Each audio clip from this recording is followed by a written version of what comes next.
መልእክት የማስተላልፈው ቅዱስ ሲኖዶስ ነው።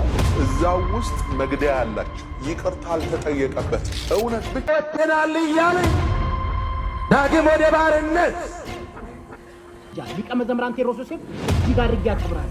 የቤተ ክርስቲያናችን እንቁ አገልጋይ ነው። በንግግር ላይ ግን አባቶች ያው ህዝቡን ተመለሱ እያለ ነው አሉ ቀበሌው።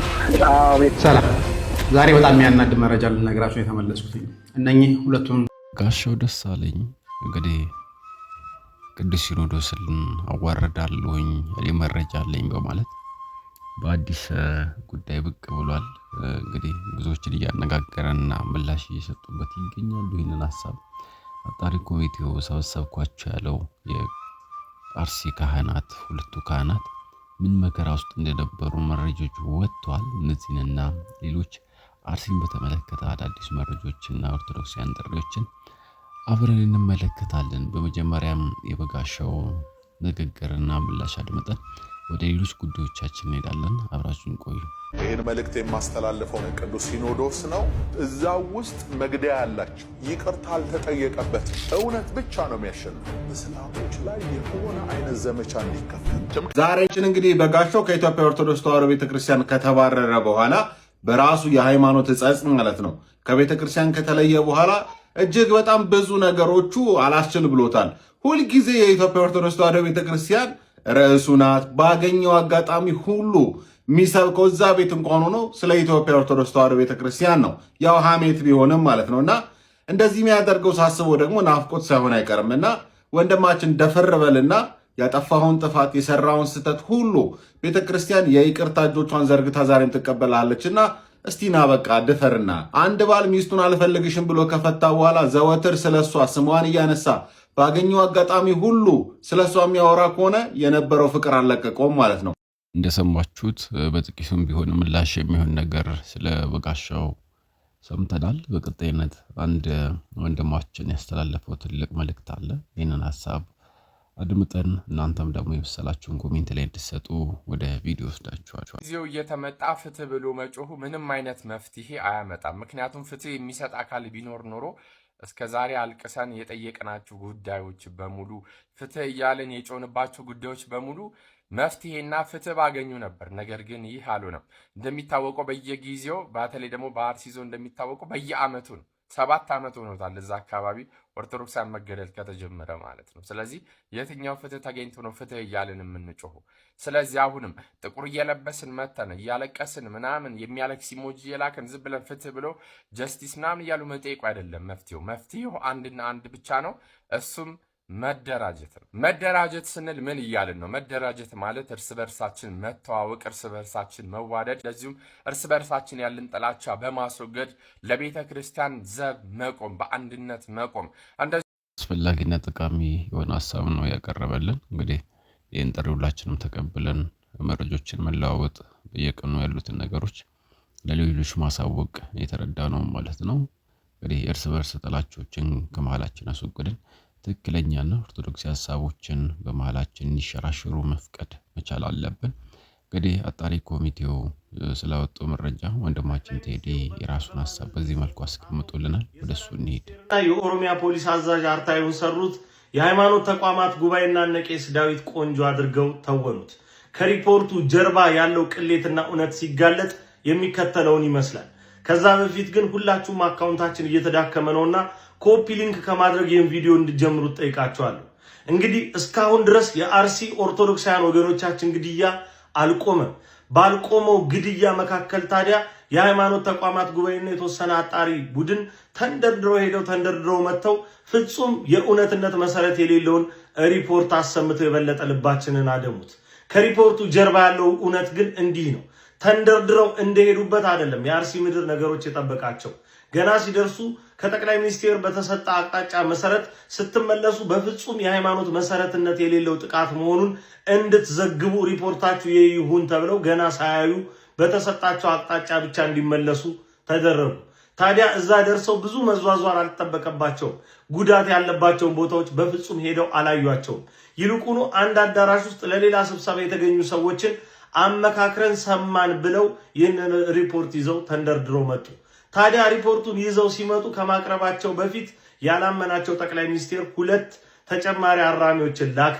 የኦሮሚያ ፖሊስ አዛዥና የሰላም ሚኒስቴር ከዛ ወደ ሃይማኖት ተቋማት ጉባኤ ሄደው የታለ ሪፖርቱ አምጡ አሏቸው።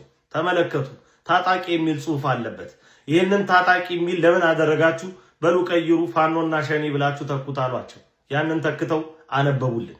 የሆነው ታሪክ ይሄ ነው። በነገራችሁ ላይ የሃይማኖት ተቋማት ጉባኤን በተመለከተ ተስፋ ከቆረጥንበት ቆይተናል። የኦርቶዶክሳውያን ጥቃት ላይ እየተከታተለ ጥላሸት መቀባት ስራው ነው። ከዝንብ ማር አይጠበቅም። ከዚህ ቀደም በቅበት ኦርቶዶክሳውያን ጉዳይ ያመጣው ሪፖርት ወይም ዳስሻ አጥንቻ አምጥቻ ያለው ጽሑፍ እስካሁን ድረስ ስድባችን ሆኖ መተተኞች እየተባልን የምንሰደብበት ነው። ሌላው ደግሞ እነ ቄስ ዳዊትን በተመለከተ የጠቅላይ ቤተ ክህነት ጡረተኞች ለሆዳቸው ያደሩ መሆናቸው ግልጽ ነው። ከዚህ ቀደም እንዲህ ተደፍተው በቅዱስነታቸው ፊት የተቀበሉትን የአዲስ አበባ ሀገረ ስብከት ህጋዊ የሆነ አካሄድና መዋቅራዊ የሆነ ጥቃትን የተመለከቱ ጉዳዮች ላይ እሰራለሁ ብሎ 1000 ምናምን ሪፖርቶችን ይዞ የጠፈነገና ያንን በልቶ ውጦ ዛሬ ለሆዱ ያደረ መሆኑ ግልጽ ነው። ከነዚህ ሰዎች መካከል አንዱ ቄስ ዳዊት ነው። ስለዚህ በእንደዚህ ያሉ የተዳከሙ ሪፖርቶች የሚቆም ጥያቄና የሚቆም ትግል የለም። አሁንም ድረስ ቅድስት ቤተክርስቲያን አስገራሚ የሆነው ደግሞ እንግዲህ ሁላችሁም እንደሰማችሁት አጣሪ ኮሚቴ ያወጣው መረጃ ብለን ሳይሆን ፈገግ ያሰኛል። ምክንያቱም ውሃ የማያነሳ ትክክለኛ መረጃ ያልሆነ እርስ በርስ ያልተስማሙበትን ትክክለኛ ያልሆነ ሐሳብ አስፍረዋል። እስቲ ስለዚህ ሐሳብ ደግሞ እንስማ እስቲ ጥቂት። ቀይ ጎረቤት ቤተሰብ ባፈራንበት ምድር ላይ ደማችንን በከንቱ አታፍስሱ፣ ክርስቲያኖችን ለማጥፋት አትነሱ ብለው ሲጠይቁና ሲጮሁ ያንን ድምፅ አቤት ብሎ መልስ በመስጠት ፈንታ እንደ ቅንጦት ጥያቄ እንደ ውለታ የምትቆጥሩ ሰዎች ካላችሁ የቆማችሁበትን መፈተሽ አለባችሁ። አንደኛ እሳት ሲመጣ ማንን አሙቆ ማንን አቃጥሎ እንደሚያልፍ የሚታወቀው ከነደደና ውጤቱ ከታወቀ በኋላ ነው። እስካሁን የሚጠየቀው ጥያቄ በሙሉ ከመንግስት መገኘት የሚገባ ሚኒመም ሪኳየርመንት ነው። አንድ መንግስት ለዜጎቹ በሰላም ወጥቶ መግባትን፣ በሰላም የፈለጉትን አምልኮ የፈለጉበት ተምሮ ሰርቶ መመለስን መፍቀድ ካልቻለ፣ ይህንን ማስከበር ካልቻለ ራሱ መሰረቱን ነው መፈተሽ አለበት። የሰዎች ደም መፍሰስ ይብቃ። ጄኖሳይድ፣ የዘር ጭፍጨፋ፣ የሃይማኖት ጭፍጨፋ ይቁም ነው። በጣም በተለያየ ጊዜ እየተደረገ እየተለመደ ኖርማል እየሆነ እየኖሩበት እያልተሰማ በስጋት ከሞተው በላይ ሲሰማ ታሪኩ ቀኑን የሚጠብቀውና እንዴት እንደሚሞት ማያውቀው ሰው በሰቀቀን የሚያልፈው ህይወት ነው እና ይሄ ነገር እየሰፋ ሲመጣ ነገ እኛም ላይ የቆምንበትም ጋር መጥቶ ይምረናል። እኛ ጋር አይደርስም ብለን የምናስብም ሰዎች ካለን እንጠንቀቅ። ቤዚክ የሚባል በጣም ተራ የሚባል የመጀመሪያ ደረጃ ላይ ምንሰማው የወንድማችን የጸጋዬን ሐሳብ ነው። እጅግ በደንብ እንድትሰሙ ተፈልጋለሁኝ እዚህ ላይ ማለት ነው። ትኩረት አድርጋችሁ የሚያናድ መረጃ ልነግራችሁ የተመለስኩት እነኚህ ሁለቱን ካህናት ታስታውሳላችሁ። በጀጁ ወረዳ ላይ ስብሰባ ተካሄደ። የሃይማኖት ጉባኤ ስብሰባ ብዬ ሰርችላችሁ ነበር እሑድ ዕለት። እስቲ ስለ እነኚህ ሁለት ካህናት መረጃ ልስጣችሁ።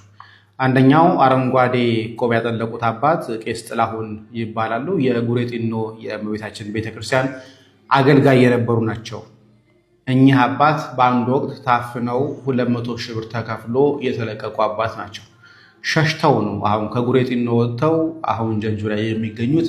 በሸሽተው 200 ሺህ ብር ተጠይቀው ከፍለው ያመለጡ አባት ናቸው። እኚህ ደግሞ ነጭ ቆብ ያጠለቁት አባት ቀሲስ ታዬ የሺጌታ ይባላሉ። የጉሬ ቅዱስ እግዚአብሔር ቤተክርስቲያን አገልጋይ የነበሩ ናቸው። እሳቸው ሸሽተው ነው አሁን ጀጁ ላይ የሚገኙት። እንግዲህ እነኚህ አባቶች ናቸው ሰላም ነው ምንም የተፈጠረ ነገር የለም ብለው የሰበሰቧቸው። ከሁሉም ሙስሊሞች መካከል ላይ ብቸኛ ካህናት የተገኙት እነኚህ ነበሩ። እነኚህም ደግሞ የጀጁ ነዋሪዎች ሳይሆን የጉሬ ላይ የነበሩ አንደኛው የእመቤታችን ቤተክርስቲያን አንደኛው እግዚአብሔር ቤተክርስቲያን የሚያገለግሉ የነበሩ ናቸው። የእመቤታችን ቤተክርስቲያን የሚያገለግሉ የነበሩ ቀሲስ ጥላሁን ደግሞ 200 ሺህ ብር ተከፍሎ የተለቀቁ አባት ናቸው። እንግዲህ ብልጽግና እንዲህ ነው እየዘገበልን ያለው። ታዘነና ከሰብአዊነት የራቀ ምን አይነት ተግባር የተሰራብን እንደሆነ በግልጽ የሚያሳይ ነው።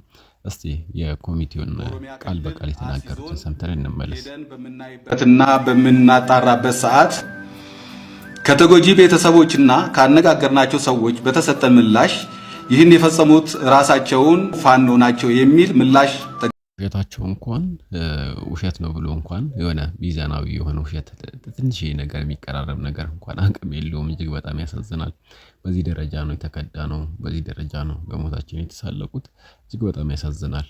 ወንድማችን እጅግ ሁላችንም የምንወደው ሊቀ መዘምራን ንግግር ብዙዎችን አስቆጥቶ ነበረ። እናም ደግሞ ግርም የሚያሰኝ ሐሳብ ነበር።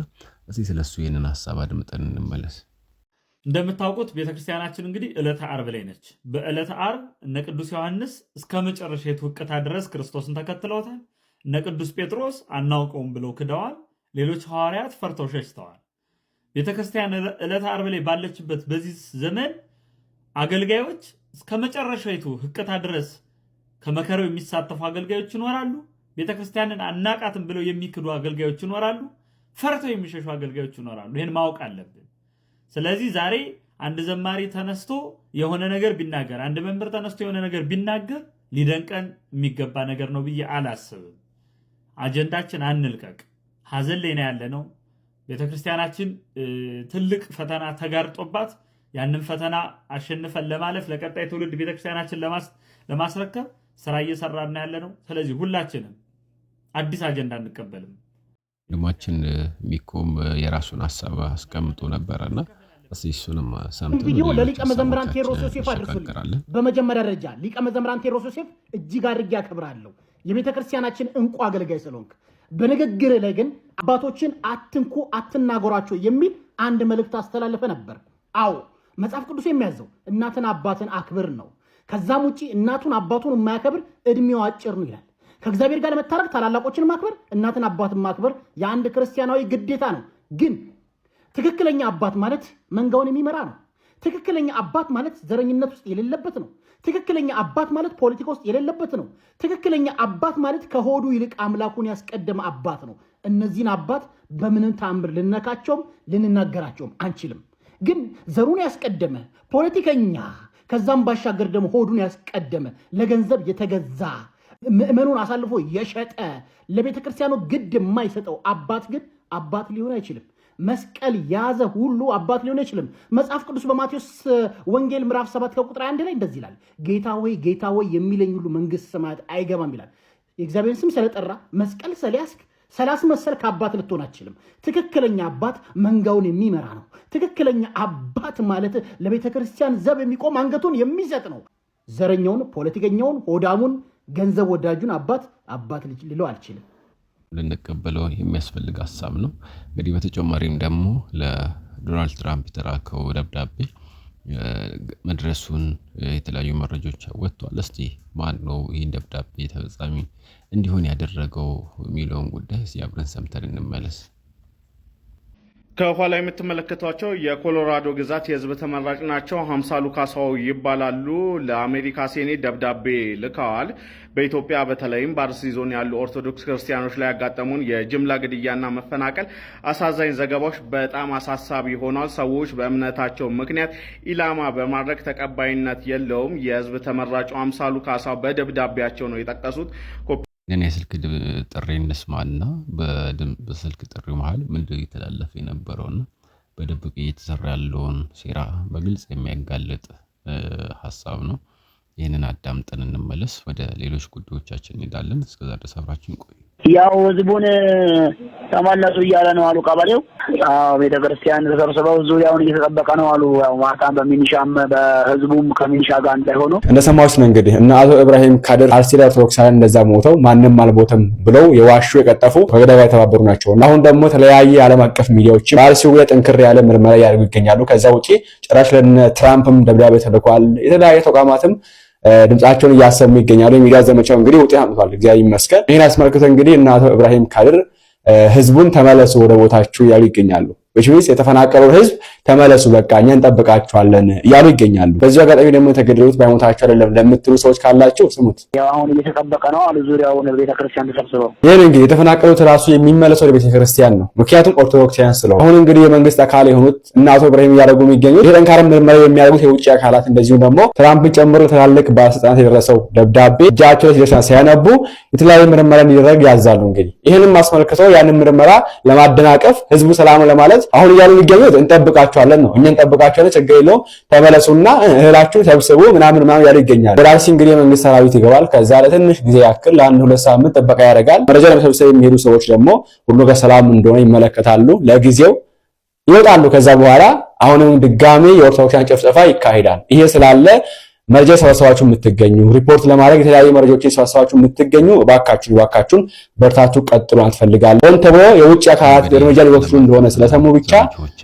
የእነዚህ ወታደር ድምጽ ለማፈን ሰላም ነው እያስባሉ ይገኛሉና ይሄን ቪዲዮ ሼር እያደረጋችሁ ለብዙዎች ለማስተላለፍ ፈልጋለሁ። አሁንም ቢሆን ፍትህ በአርሲ ለሚጨፈጨፉ ኦርቶዶክሳውያን ክርስቲያኖች ለማስመሰል የተለያዩ እንቅስቃሴዎችን እያደረጉ ይገኛሉ። ከዛም መካከል እንግዲህ እኛ እንጠብቃቸዋለን በማለት አውቀው አካባቢው ላይ የሚኒሻና የጸጥታ አካላትን በማሰማራት ላይ ይገኛሉ።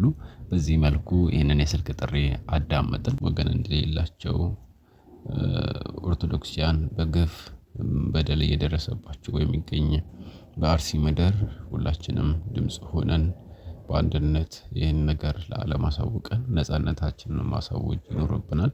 እርስ በርስም መጠባበቅ ይኖርብናል ለማለት እወዳለሁ።